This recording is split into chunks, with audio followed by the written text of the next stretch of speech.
Bibiyahe po kami, papunta kami kay Chatlin. At yun nga po, nabalitaan natin na nanganak na po siya. Baby girl daw pala. Kasi nung last na vlog sabi niya baby boy. Kaya naguluhan yung ating yung mga nanonood nating kapone. At least yan, lumabas na.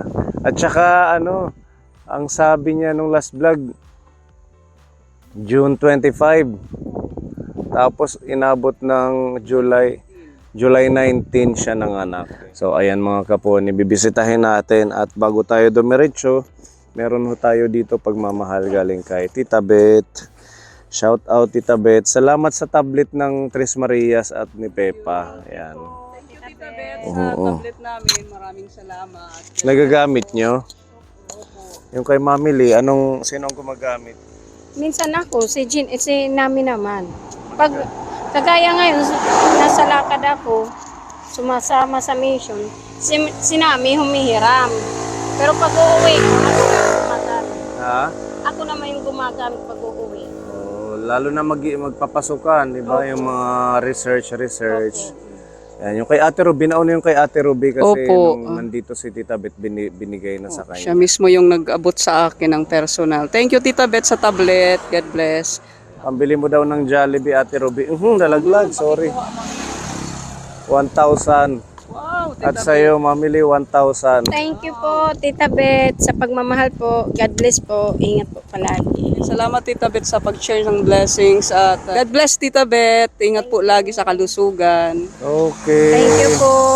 Ayan, diretso na Thank you, po sir. tayo kaponi. Samahan niyo po kami. At gaya ng sabi namin, please don't skip ads.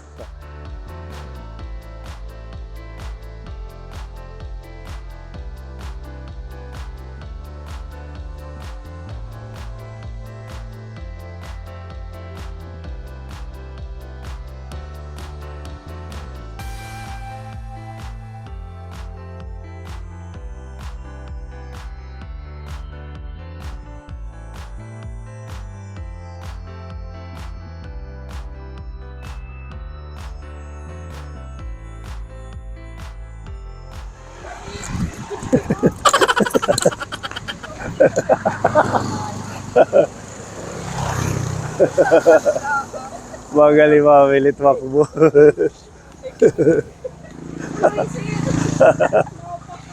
Bakit?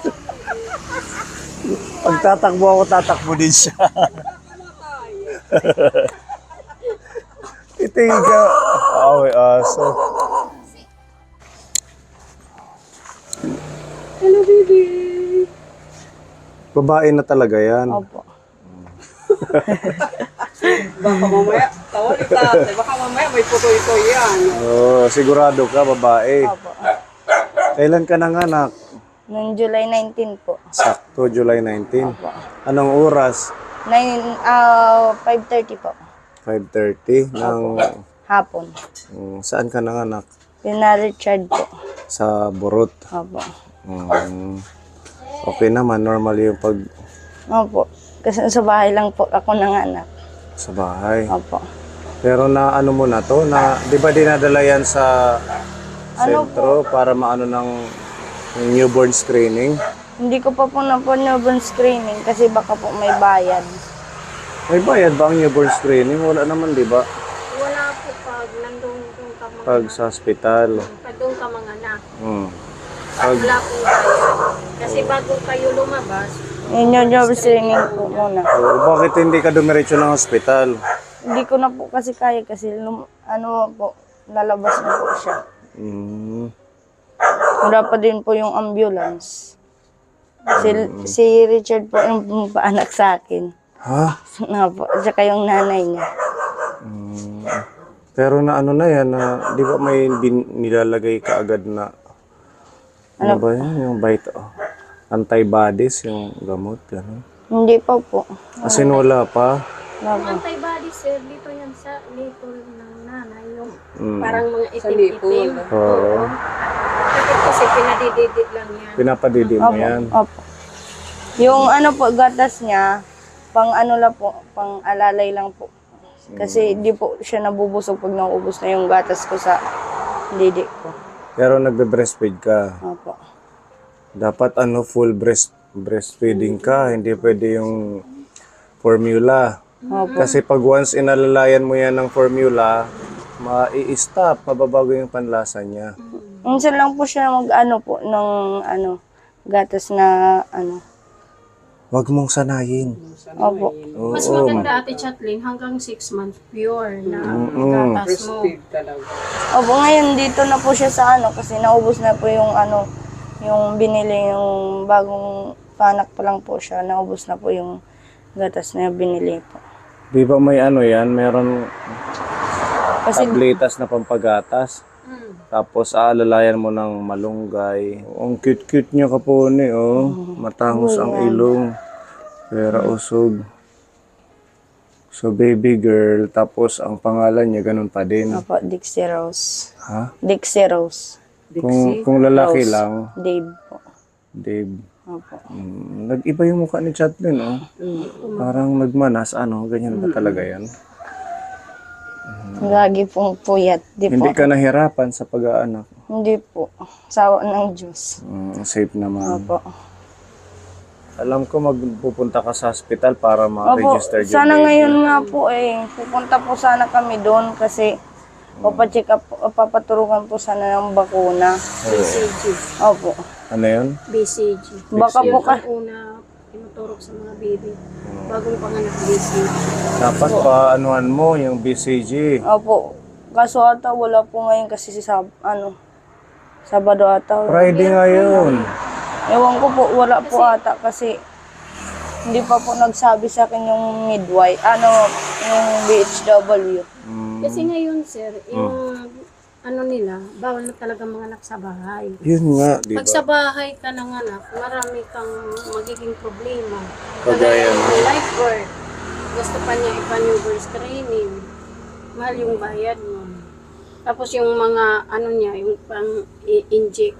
Maganda sana kung dumiretso ka sa hospital. Dapat kasi doon. Pero kasi, nung pupunta na po kasi kami sa ospital, bumalik agad ako kasi sobra na pong sakit, hindi ko na po kaya, di na po ako makalakad ng maayos. Walang umalalay na taga-health center doon. Meron po, may pumunta pong midwife doon. Meron. Opo.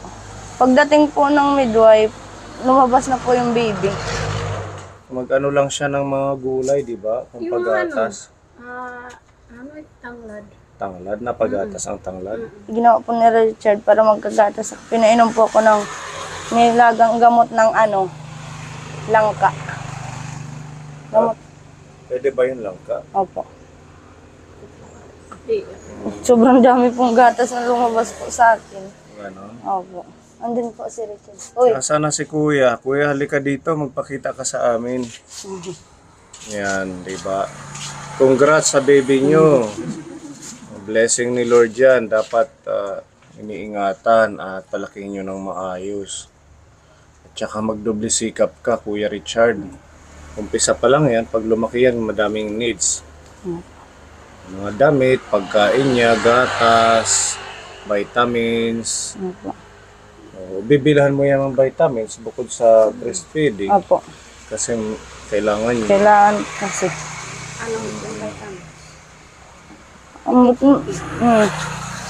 Andiyan yung mga gamot mo? Meron ka? Wala po. Wala kang gamot. Wala siyang gamot. Kahit mga perosulfate, gano'n. Wala po. Sa bagay, bata pa si Chatlin. parang mabilis yung mga anak. Gano'n. Agad-agad ka na. Ano? Opo. Nagsakit siguro yung tiyan niya. Pag sabi daw ni Richard na nung pumutok mo yung ko, nabigan po, bigla pong sumunod yung baby. Diretso ginawas. Hindi ka nasakitan, gano'n. Yung po, nung pag-iri ko lang po, yung masakit. Gano'n lang. Po. Tapos nung lumabas na, hindi naman. Yung pinakamasakit yung po, yung inulnan. Yung parang po, inulnan. Hambot ko na nun. Inulnan? Diri, inulnan. Oo. Oo, asyan gisi sa ulo. Ayun. Ayan, oh. Ito, may daan na kayo. Sleep na sleep. Ano ito yung kamukha? Si Richard po. Si Richard, hindi si Iman. Hindi po. Kala ko si Iman kasi kay Iman ka nangihingi ng pambili ng bigas at gatas eh. Pag-uwi po namin, wala kung kinakain si Tatay Manny dito. Nandiyan naman sila, ayan o, Kaya nga po, yung mga kamag-anakan nyo. Tutulungan naman humiram kayo. na lang po kami dyan. Kailangan magsasabi lang kayo kung ano kailangan. Magpatulong ka din kasi bata ka pa. Para alam mo yung pag-aalaga ng ng baby, kung anong mga kailangan, lalo na syempre first baby mo. Opo. So, okay naman siya. Walang ubo ganun. Wala po. Isayaw ng isayaw kasi aarap. Huwag isasayaw. Oo, tapos huwag kargahin kasi wala kang matratrabaho Dapat- sa mga gawaing bahay. Meron ka dito yung parang ano lang, crib ano. Opo. Halimbawa, pag nagluluto ka, naglalabada, ilalagay mo lang siya dito. Yan, dito banda. Yan. Tapos si Tatay Manny, taga-bantay dito habang Titingin-tingin. titingin-tingin makakakilos ka. Opo. Nag-iusay, oh. Hindi ka talaga. Pag-usagi, ano? Or ngayon lang yan. Opo.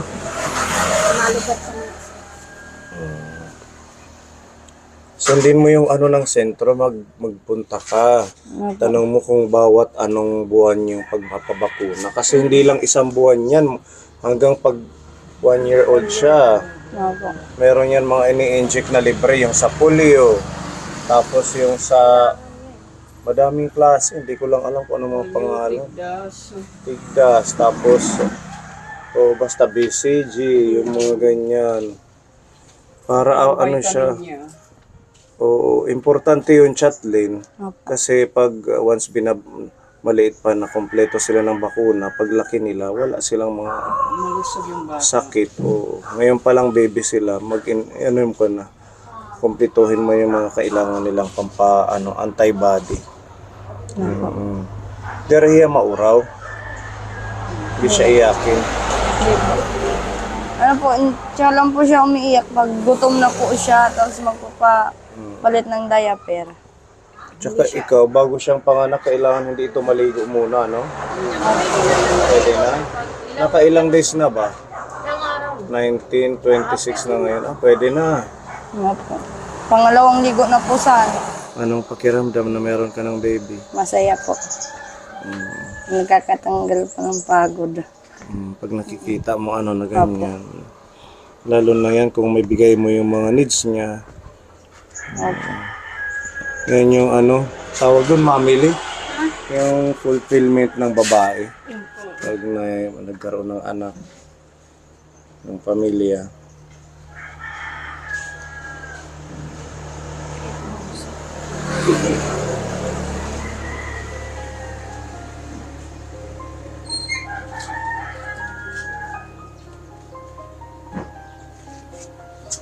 Nanay na siya. Nanay na hiuday. Kailangan mo nang maging matured. Oo, yan magandang payo yan, mamili. Maging matured ka na. At saka maging ka na, mas yung isip mo mas malawak na sa pag-intindi kay sa asawa mo, nagtatrabaho siya tapos ikaw magbabantay. Opo. Yung pinaka lang po dito kasi nakakapagod din po guys. Si Tatay Manny kasi palaging humihiga dyan sa niya. Sa sahig niya. Kasi marumi, tapos gusto niya yung baby pumunta sa kanya. Gusto ni Tatay Manny. Opo. Tapos palaging humihiga dyan. Ngayon papaliguan nga namin yan. Kumusta naman si Tatay? May daanan ni Apo. Wala ba't ang dumi na dito sa higaan mo? Bawal man kami hanginan pa. Badir, Ya, ang suhi, Chatlin. Kaya nga po. Sobrang tanghi. Kaya po, Kaya ano, di ka naman naglilinis. Kapaparigo palit kakulop. Diretso doon ang maglami.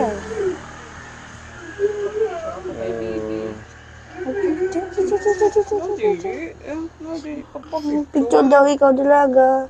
Okay ka lang. Bichi. Inaon ka na. Ang sara. Ha? Luto nga hen. Ano yung pinipicturean? Ito na sa buti ang pipicturean niya.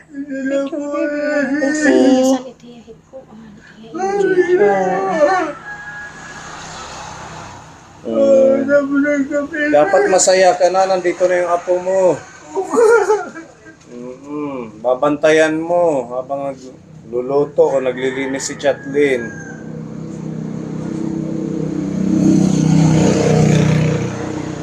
Ay, kinaon.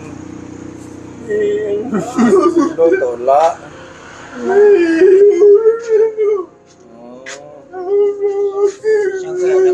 Pata. Pwede yan sa'yo, yung pata.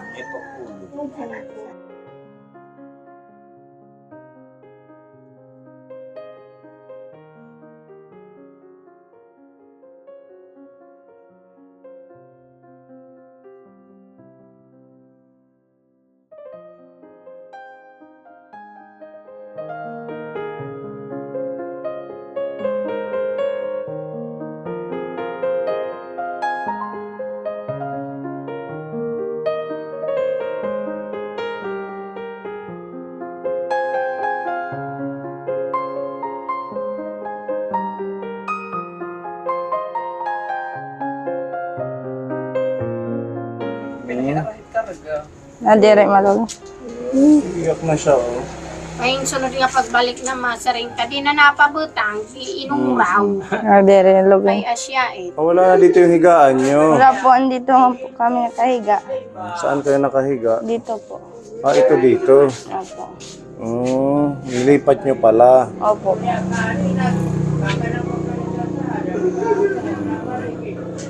Mas maganda, no? Kasi may bintana. Kasi po pag doon po, sobrang amoy po kay Tatay Manny sa kwarto kasi may butas po doon. Ah, dito. Binubutas po kasi niya yung plywood. Bakit niya binubutas? Ewan ko po sa kanya. Para makita niya daw kami.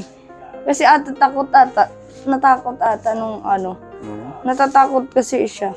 Ewan ko po. Kung anong tinatakutan niya, kaya binubuksan niya dyan. So, Nung natutulog po kami, nagulat po nga po kami kay Tatay Manny kasi ginaganon niya po yung plywood. Ginaganon para matanggal. so, staka na lang to. Opo. Tapos yung asawa mo dito. Opo, dyan po siya natutulog. Ano yun nandun? Ilaw? Opo. Solar light. Ilang kilo daw ito? Hindi ito natimbang? 100 grams po. 1,000 grams pala. Akala ko 100 grams. Ayun, parang isang sachet lang ng kape. Isang kilo po 1,000 grams? Sigurado ka? Tinimbang po kasi namin siya. 1,000 grams lang po. Ay, nagmamata na. Patainin mo ng gatas, ha? Yung gatas diyan sa didi mo, yung mga malunggay para daming gatas siya. At saka huwag kang masasanay-sanay sa mga formula. Opo. Oo. Mahirap. Si Gabi nga, hindi na ako nagpapagatas. Kagi mahali. Meron dito pinapabigay si Tita Beth. Kay Tita Beth ito. Tita Beth ng Australia. Yan, para kay baby. O, diba? Ang ganda. Para hindi ka na bibili. Hindi ibig sabihin na magpo-formula ka na. Opo. Pag lumaki-laki siya, lalagyan niya ng tubig. Mga 1 years old na nga po itong magagamit po eh. Ayan. Ayan, kasi pwede naman siya 0 months. Opo. Pero mga tubig lang or wag kang magpo-formula. Meron pang ito para daw kay baby. Oo. Tingnan natin to.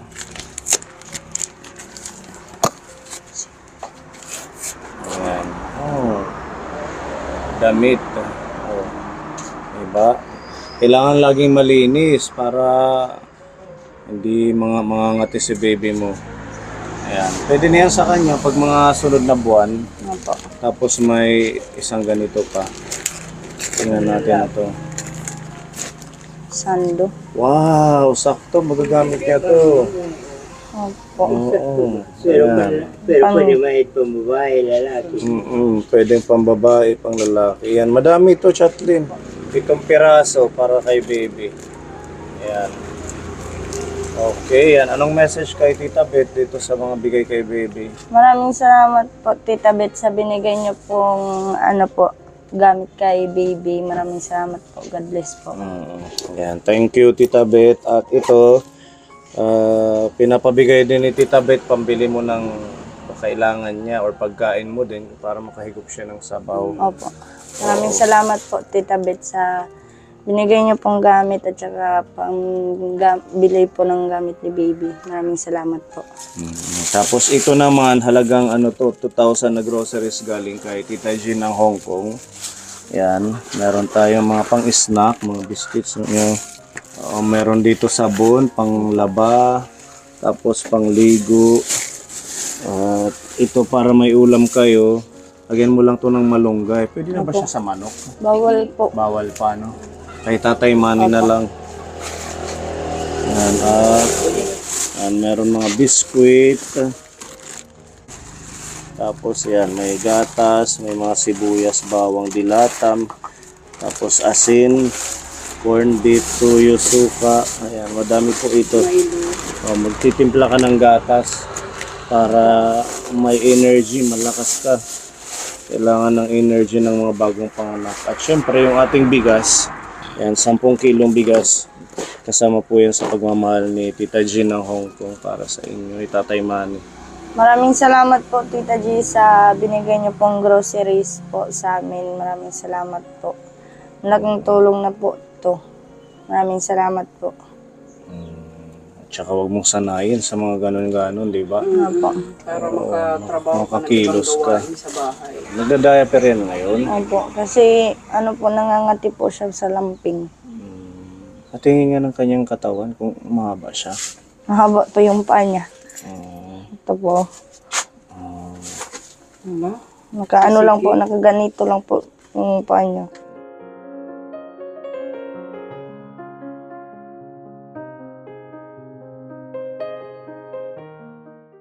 Oo, mga mahigit 1 kilo. Damit iya buhok. Opo, yan. Oo. Yan, Tita Hesa, Ninang Hesa, ito na po si baby, ang iyong inaanak. Ninong A. At Ninang Mamili. Handa mo na yung mga pakimkim nyo. Diba? Ate Chatlin, kailan sa tingin mo yung magiging binyagan para sa mga magnininang, mapanood nila? Mga po, sa Pasko po ata. So, sa Pasko na siya bibinyagan. Opo. Mag-iipon muna kayo. Opo. Iya, snack. Kipila ka ito. Pwede niya dito tubig. May da po. May rim nun. Mineral. Pinapalit lang po kami. Tapos sinlalas. Tiya to, bigla. Kukuhaan ulit lang. O sige, babalik na lang kami, Chatlin, ha? Opo. Mag-ingat ka, bawal mabinat. More on gulay ka lang para healthy yung anak mo. Opo. Okay, bye-bye baby. Babalik na lang kami. Bye-bye. Mag-update na lang tayo kung kailan ang magiging binyagan ni baby. Opo. At ano yung ngaran? Dixie Rose? Opo. Dixie Rose. Yan. Maraming salamat po sa binigay yung tulong sa amin. Okay, sige. Pasok mo na to, kuya. Pagkain mo yan. Intindihin mo na lang si Tatay Manny, kay ganyan man yan siya. Pakainin na lang ng tamang oras. Opo. Nung nga po, doon na po siya nakalasay na po pagdating namin. Saan? Diyan po sa sahig. Sahig na siya. Po, binuhat na lang po ni Richard, pinaliguan.